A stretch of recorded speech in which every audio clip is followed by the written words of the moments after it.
Welcome everybody back to These Aren't the Nerds You're Looking For. It's Lorenzo Fawn sitting here with Kevin Horde. How you doing, my buddy? Doing well. Messed up pronunciation on that. I'm so excited.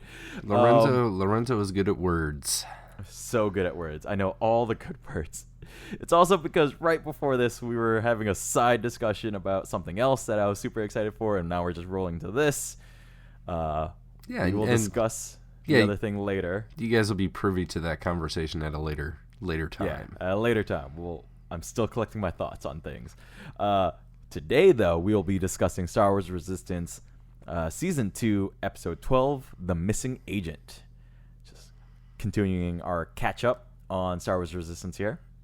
Is it crazy to you that this is Episode 12, and there's only like 6 more episodes left of the show? Okay, so off the bat, we started discussion and then it like veered off into the other thing.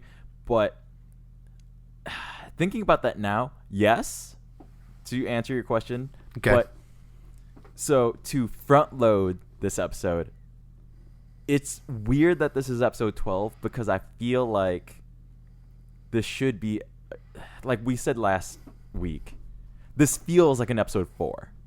Yeah, I don't disagree with you. And It's I think that's why the feeling is weird. And I guess we can get to that later if you'd like, if you just want to. So again, just one last front load. It's just because everything else that has happened before this, minus maybe station to station, there has been very little movement. So the fact that this episode 12 is absolutely nuts. That said, let's get into it. I'm about to describe and do a plot summary of, again, this is Season 2, Episode 12, The Missing Agent. Spoiler alerts for those who have not seen the episode. But it aired December 22nd, 2019. So hopefully you have seen it and you're playing catch up with us. That said, I'm getting into it. We start the episode with a gentleman on the run. He sends a distress signal and is caught by a bounty hunter. Kaz and Captain Doza on the Colossus pick up the signal from the Varkana system. Kaz, Yeager, Sonara, CB-23, they go to check it out. While they're on the planet, a vendor named Lychee gives them gives somebody a warning call that Kaz, Yeager, Sonara are there. They do interact for a little bit, but then Lychee gives a call out to somebody. So Kaz finds the source of the distress signal and finds a data rod. CB decrypts the data rod and finds a list of potential First Order agents. Turns out they are looking for a spy named Norath Kev.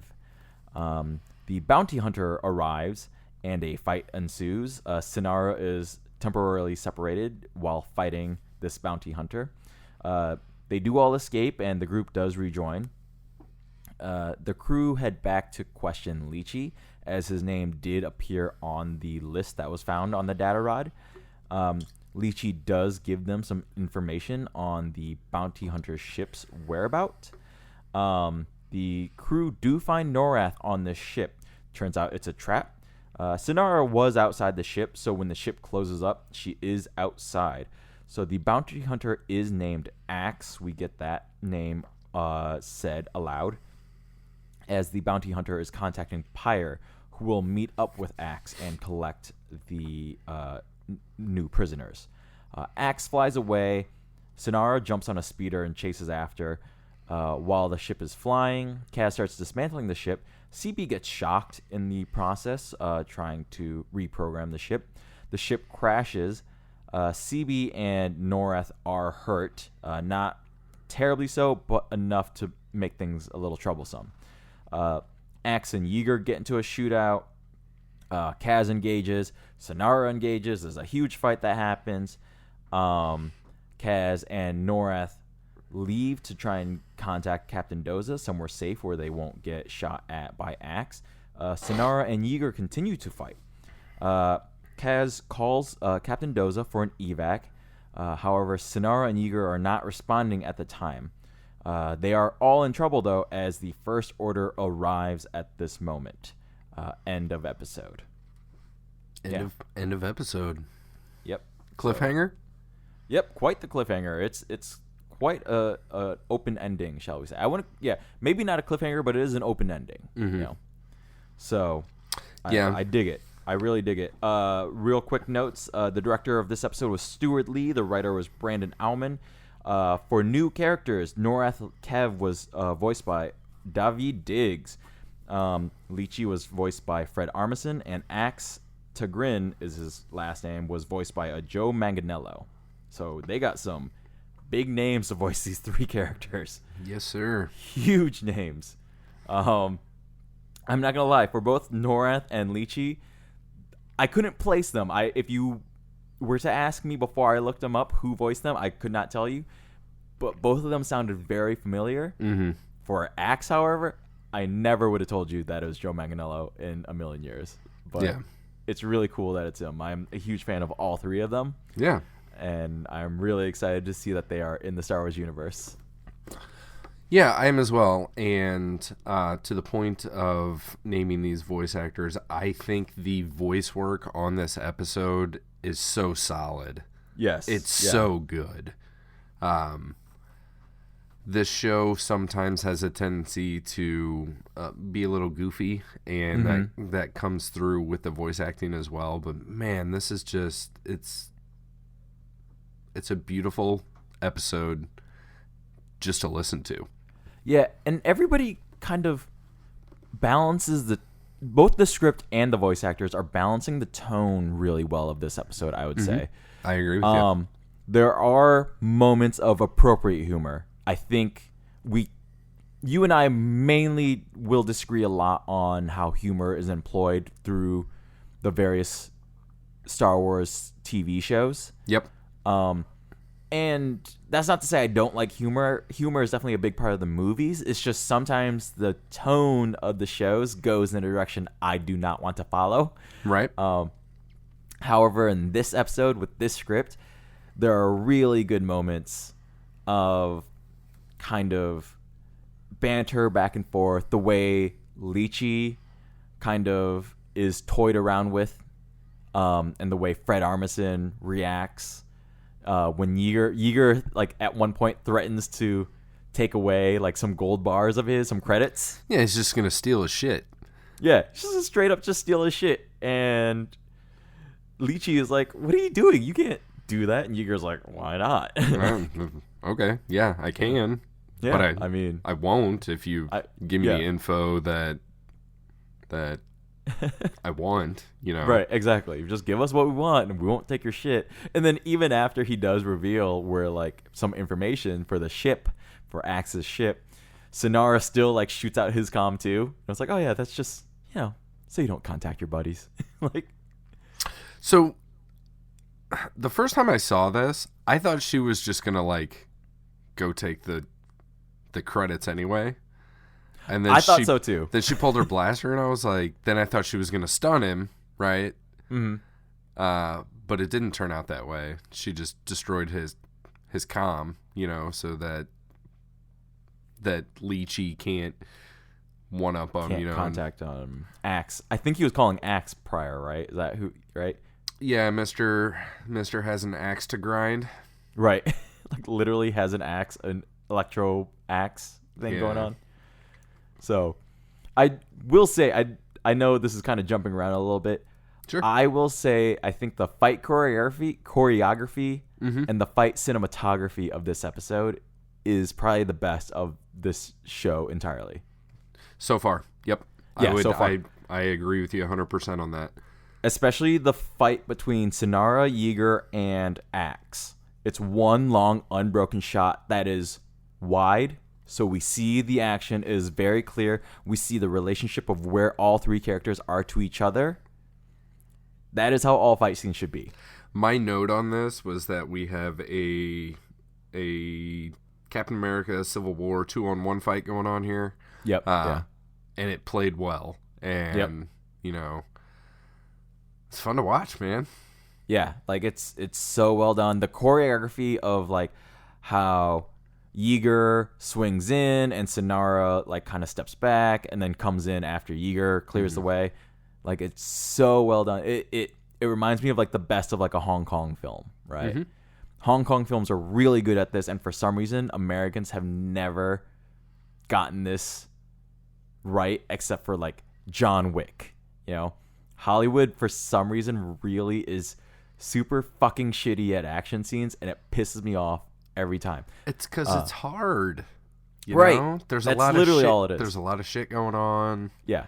And Like actors can't learn the choreography, and nobody wants to take the time to shoot them properly. The only other filmmaker that does it right, funny enough, would be Edgar Wright. Okay. Edgar Wright's the only other director who understands how to choreograph and shoot a fight scene. And if you watch World's End and a lot of his other films that feature a lot of action sequences, World's End for sure has a lot of inspiration from Jackie Chan, especially. Okay. Because the stunt choreographer of that film is actually one of Jackie Chan's old stunt buddies. Anyways, that is a long rant towards one long unbroken shot that is super clear for where I know where things are, makes it a lot more exciting than just like a lot of crisscross like cutting back and forth. Mm-hmm. And shaky cam. Shaky cam. And too close. Too close. Like, seriously, we haven't talked about it in depth yet. Those are all my complaints for Rise of Skywalker. Like, for every lightsaber fight in Rise of Skywalker. We will get to that at some point in time. Like, literally every fucking complaint I have.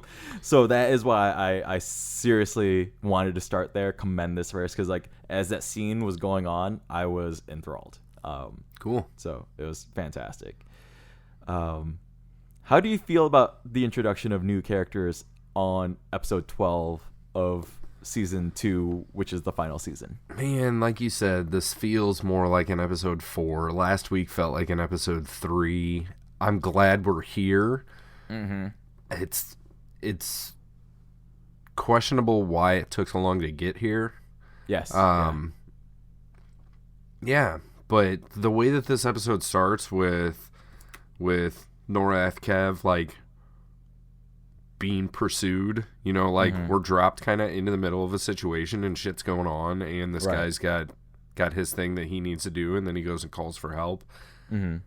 I was like, okay, this is cool. It's pulling me in. We got this. And then Kaz gets his distress call, whatever you want to call it, right?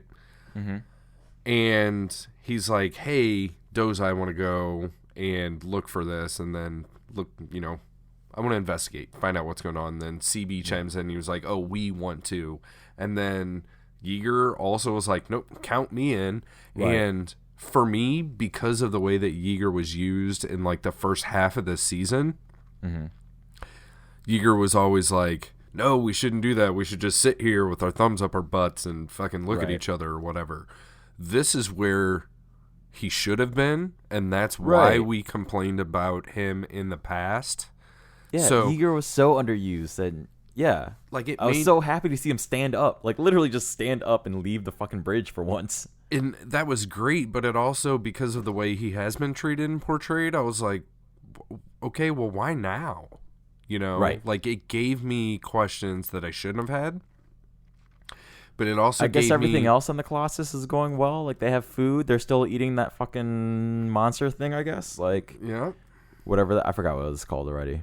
It was a big space manta ray dragon space thing flying from manta ray. Seltzer 3. Oh, God. Yeah. So, but I agree. Like, I just don't understand. Yeah, I agree with you in the context of everything we have seen before in this season. I guess things are chilling, and like they kind of give him like a one-liner of like he still wants to help the resistance, you know, when he can, right? Like they quickly give him that one line when he like stands up and leans in and is like, "Yeah, I'll help you out, Kaz," you know. Yeah, I don't remember that. I just remember him being like, hey, count me in. And then Doze is like, I don't think so. And they're like, hey, give us one rotation, you know, like give us one fucking day. And then if we don't come back, we don't come back, and go do your shit that you need to do. Right. Something pulled Yeager back into the fold. And I'm not going to lie, it should have happened earlier in the season, in my opinion. Yeah, like episode 4. Right. And I think pushing forward, hopefully we stay on that path. I've got a little time travel things going on here in my mind because it had been a while since we had recorded, so I kind of forgot some of the stuff that we talked about. And last week when with Station to Station, and I said, "Hey, who do you think the missing agent is?" You had said Tam, and I was thinking that it was Yeager's wife, not remembering that we had already been there for Rendezvous Point. And then when I started watching this, I was like, okay, well, when does that happen then? Like, did that happen in the past? Does it happen in the future? So I was a little confused, but I got straightened out. And yeah, I mean, this thing... I forgot you had asked that, but I'm pleasantly surprised that the missing agent is a new character. So yeah. Yeah.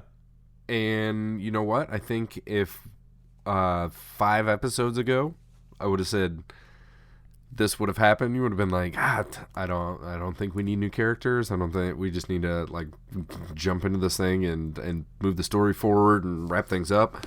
I mean, I'm still concerned, honestly, that the fact that we're on episode 12 and we're here. But I will say that at least for Axe and Norath, at least their characters are very clear and they serve a very specific function, and they aren't functions that could be served by any other character that we already know. Right? Like, Norath, though, or not Norath, sorry. Axe. No, Axe would be the only character that, like, if Von Reg survived, I could see Von Reg doing this. Okay. Right? Just, like, reposition his relationship a little bit to the First Order, right? Okay. But really, this is sort of like little shit Von Reg could have been doing, right? Like, hey, there's somebody on the run. Send Von Reg after them, right? I like that it's a bounty hunter. I like that the First Order is using their resources for their thing, but they're like, okay, well, we'll sublet this. We'll hire some subcontractors to go and do the shit that I don't have time for. I think that's good. I don't really like Axe's name. Right. That's my biggest complaint is that this guy Axe to grin doesn't roll off the tongue for you. It's a half a syllable away from axe to grind. Like he's, he's got a thorn in his side. He's got a burr under his saddle. Like, right. Why not name him like Barun Dursatel? Know, like it's whatever. It's Those are the little silly things that I can point out that I'm like, not for me. Whatever. Yeah. The character is cool. Yeah. He's in Iktashi, which is the same species as CC-10, the Jedi Master, right? And I feel like he has more dialogue and way more to do than CC-10 ever did. And this is within 22 minutes. The structure of the way that we get from the beginning with this new character on the run to Sonara and Yeager being held captive fucking works so well. Yeah, it's an episode that has just one plot line and we just see it through, right? And going kind of back to the beginning of what we were talking about right after your recap, I said, is this cliffhanger? And you said yes, and then we agreed no, like it's not. It's just open-ended because it is a self-contained story. Like, yeah, for sure. We start here, we end here. These things happened in the middle. Yeah. It's logical how we got from A to B and, all along the way in between. Now it's like, oh shit, there's other things, or characters are in different locations. We can progress the story, but this section, because here, has a beginning, a middle, and an end.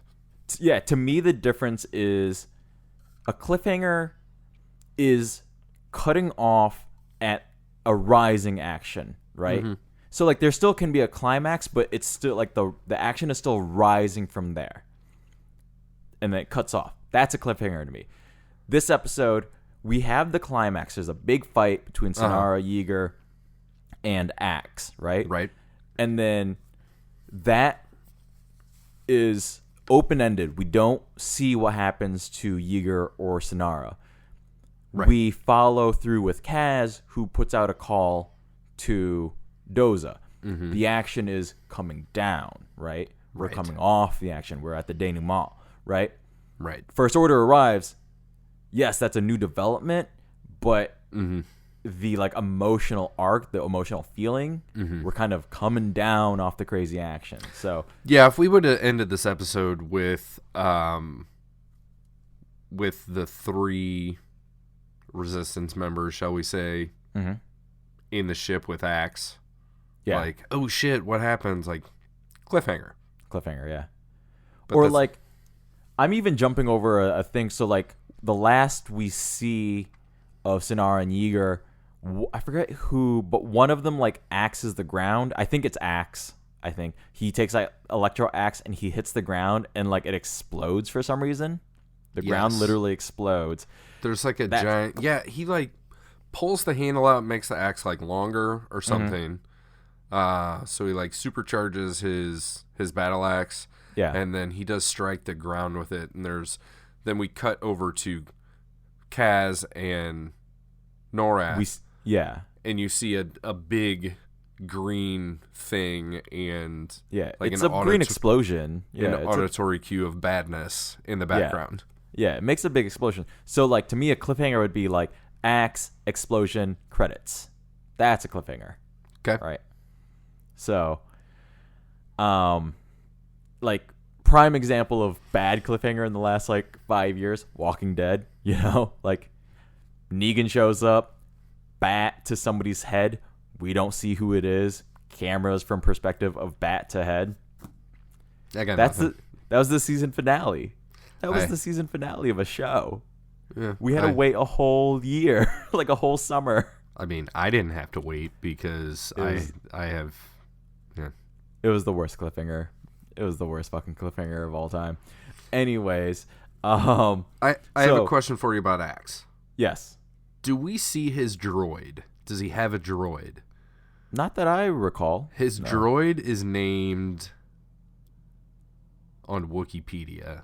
So I don't remember seeing him. I don't recall this droid at all. Okay. Yeah. Well, to be fair, we are like 4 episodes behind, so I don't know if this character comes back or we see him more. Yeah, I mean, and we see more droid action happening, but no, I don't recall at all. I was just making sure that I didn't miss a droid, so we can drop that. We can move on. Lychee's got a sign hanging over his shop. In Arabesh. What would you imagine is the name of Lychee's shop? I'm gonna guess it just says shop or something like that. Close, but not even. It's less flattering than that. It is Lychee's Junk Emporium. Nice. So this guy's not even claiming to have good stuff. You know, he's like, I got anything you want. It's fucking junk, buddy. It's all junk, buddy. Hey, man. As long as he's open right up front. Yeah. I do hope Fred Armisen gets to voice other characters because he's the kind of voice actor who can do that, right? I really like the weird humor he kind of brings, even in the serious situations. Like, the part where I hear him the most, even though he's still putting on, like, a voice for Lychee, is when he's calling in the comm. He's like, hey, I got, like, 3 guys coming your ways. You'll notice him with the ball droid rolling around. The ball droid. Yeah. There's something about that just really tickled me. Like, it's like not entirely purposeful to be like funny or anything, but it still just tickled me, right? So yeah, like I said, man, the voice acting here is well done. So I'm not sure if that's on the director or on the whoever cast these people and put them in these spots, but you know, it's good. Yeah. But what else you got? Varkana system? Yeah, what about that? Yeah. To me, I was like, Varkana system. I've heard this before. Like, where do I know this? And I look it up, and it's nothing. Like, this is the introduction to it. Yeah. I But was going to say, I don't recall at all. It, like, sounded familiar. It felt familiar. Again, like, well, kudos to the execution of this episode, because as we get dropped into an unfamiliar place with an unfamiliar person in an unfamiliar situation, however they did it, worked for me. Mm-hmm. And I didn't have the questions of, like another place, like, another desert planet with muddy brick buildings, like blah, blah, blah. Like, didn't have issues with that at all. Well, like, we got exactly what we needed out of the story, right? Like, So, yeah, it's a new planet, but, like, they didn't have to establish, like, yeah, it's another planet with a marketplace. But, like, beyond that, they didn't need to establish anything else about this planet, right? Mm-hmm. Yeah, but what I'm saying is, like, even still, like, just the mention of the place where they're going, Varkana system, like, it fit well enough into the universe of Star Wars Resistance that it felt familiar. Right. And that was what helped draw me in, right? Because like all of this felt familiar. All of this is new. All of it felt familiar. All of it felt at home in what I have been liking about this show and what I've been expecting out of this show. You know what I mean? It was just a real solid step forward, without throwing a bunch of crap at me that I had to be like, why am I, it didn't present me with questions that I didn't need to think about. Well, yeah, because again, this script is so straightforward in a good way. Like, it's very plot forward. It's very story based, right? Mm-hmm. Rather than task based, shall I say? I don't know if that's a clear distinction, really, but like, and I understand mean, what you're saying. Yeah, I mean that in the way where it's like Hunt on Celsior 3. Well, we got to go get this food thing, or it's we need meat. We need credits. We need fuel. We need fuel again. Yeah, it's a task that I don't need to see, But here it's like, oh, there's a missing agent, and he left behind a thing. Like, so it starts with that like mystery that hooks you in, right? Mm-hmm. Yeah. It starts with like, who's this? Who's that? What's he hiding? And then it starts with the opening logo, and then we meet our main players, right? Mm-hmm. Whereas everything else is like, hi, I'm hungry. Yeah, well, we're running out of food. Great. Right. Cool. Hanging out at Aunt Z's again, and people are pissed because there's no drinks, or there's no food, or there's no fuel, or there's no clothes, or there's no... normal whatever. Conversational stuff. And, like, they're saying it in the way that normal people would conversate about things like, oh, we're on the brink of starvation. Right. Right. Why, yes, I too am also hungry because we have not eaten for 16 days. Why? That's a very specific thing to say out loud, as if I didn't know that we also have not eaten for 16 solid days. You're sounding like Niku right now, man. I'm digging That's it. What Niku is the plot whisperer, I guess. Here's a question for you. Yeah. From the Varkana system, how does one find First Order agents? Like, I get that discovering Lychee as an agent, I guess, but he's not. He's just kind of like an informant. He's out for himself. He's going to sell any information or any junk that he can for any amount of credit that he can get, right? Mm-hmm.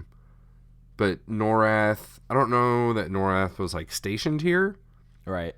But he does have this data pad full of info. That is, I think he was okay. My sense is, again, this isn't based on too much evidence, but because Lychee's name appears on the list, it sounds like he was adding people who might be First Order sympathizers, even. Okay. Right. Not like full blown in the First Order, but maybe like leaning towards wanting to help, sort of like think of like the McCarthy era sort of line of thinking, right?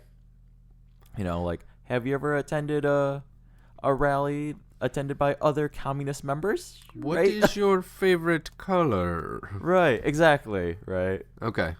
Because it does along the way appear to be like a big deal. Like Kaz is like, holy shit, this is like a list of first order agents, like this would be great for the resistance, blah blah blah blah blah. And that's the one thing that didn't really correlate well with me as far as going from point A to point B. Yeah. I think some of them might be like deep agents and some might be, again, just sympathizers. So I think there's just like a range of names that they still need to vet, right? Okay. So I think it's just the fact that that information exists. That's a good starting point. That's better than what they had before. Does that make sense? Sure. Like, that's better than no information. I'll go with it. So that's what I got out of that. Yeah. Okay. I will say the one joke that I wish wasn't brought up because I hate it so much. Speaking of that, is the return of the spy joke. Oh, yeah, that's classic Kaz though. Yeah, where Kaz is like, "Hey, I'm a spy. We can do spy stuff," and he's again just saying out loud, "He's like, I used to be a spy," and then like runs into a thing. Yeah, because he's walking backwards, not paying attention, being a little Right. cocky bastard. Yeah, Yeager's like, "We need to lay low and be discreet." He's like, "Hey, I used to be a spy. Remember?" He's saying And it then out he- loud and shit. Like, Yeah, he trips over a fruit basket, Right. and Sonar's like, maybe not that low profile. right. You get So- it? Yeah. Ha ha. There was Gotcha. there was two little animation tidbits that I really liked. One was when Sonar was chasing down the ship, going after her buddies. She does this. She's on a speeder bike. And she does this little jump off like a sand ridge, and it just completely reminded me of The Mandalorian. Right. I don't remember which episode it was.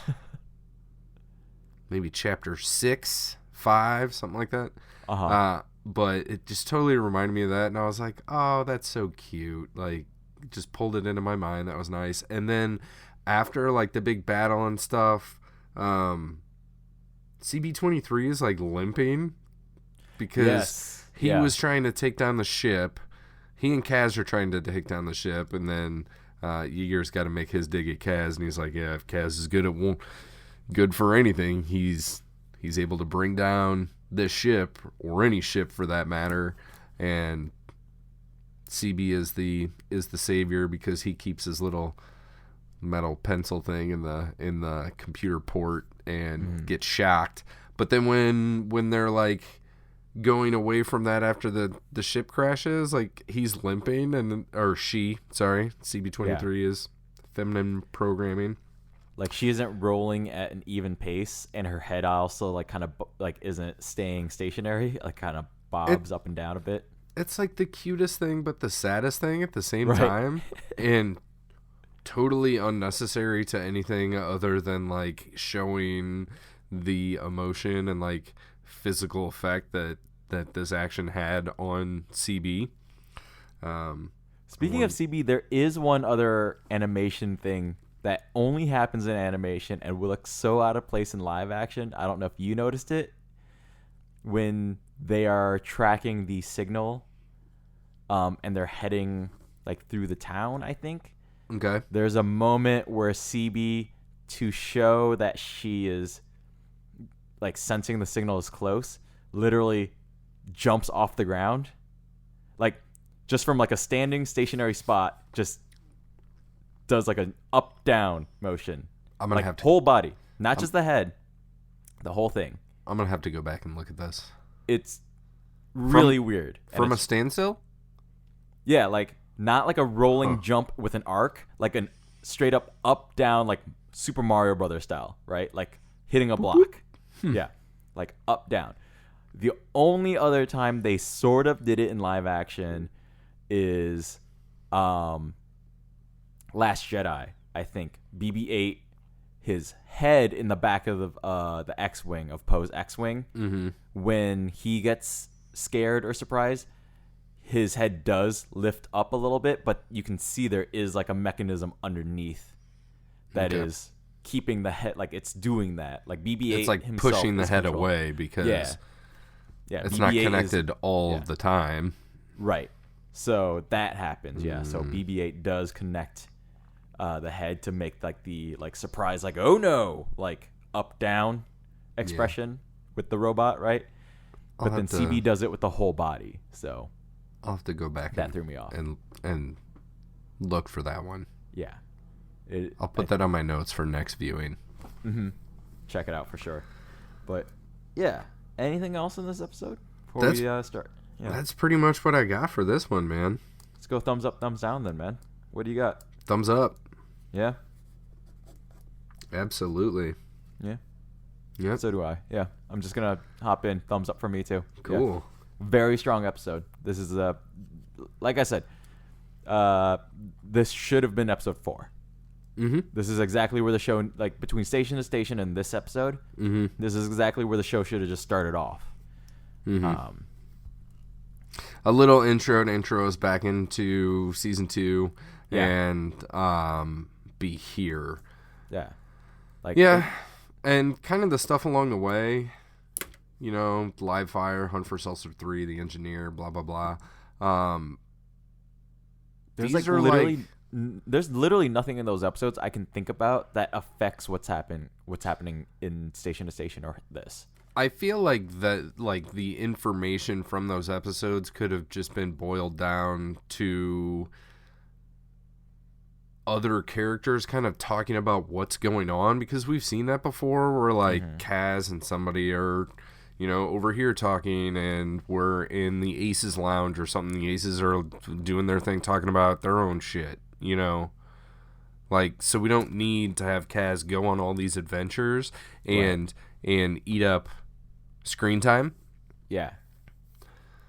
That being said, I mean, we can go back and discuss which ones I liked and which ones I didn't, but that's not necessary. But yeah, for sure, station to station, the missing agent, like, this is where I expected us to be a while ago, and I hope pushing forward we continue on this positive trend. I hope so too. This especially is a very strong episode. I like this even better than last week's station to station. Okay.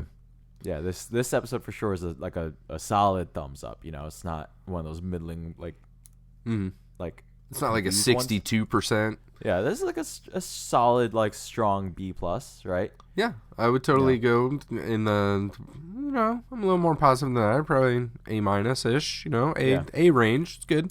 Yeah. Speaking of your thoughts from last week, you described station to station as fine. Mm-hmm. So, what would your one-word synopsis of this one be? This one's solid. Nice. This one's solid. It's a solid episode. Yeah. If we were on this pace, like if station to station and this is where we started, I would be so much more jazzed up about Resistance. You know, the way like I loved the last couple seasons of Rebels, like the way that show started closing out. I was always pumped up, and Rebels easily is one of my favorite like Star Wars arcs in general. Like, just it's one of my favorite shows. Okay. In general, it's one of my favorite aspects of Star Wars, right? Mm-hmm.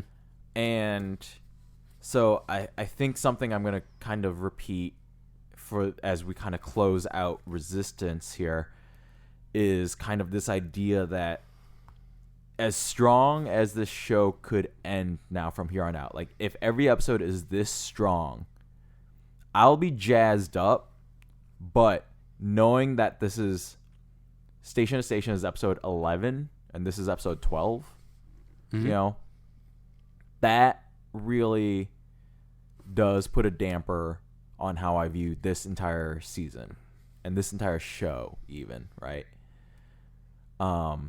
Whereas Rebels, like for my Star Wars fans, friends who may not have seen it, you know, that's one I strongly recommend, right?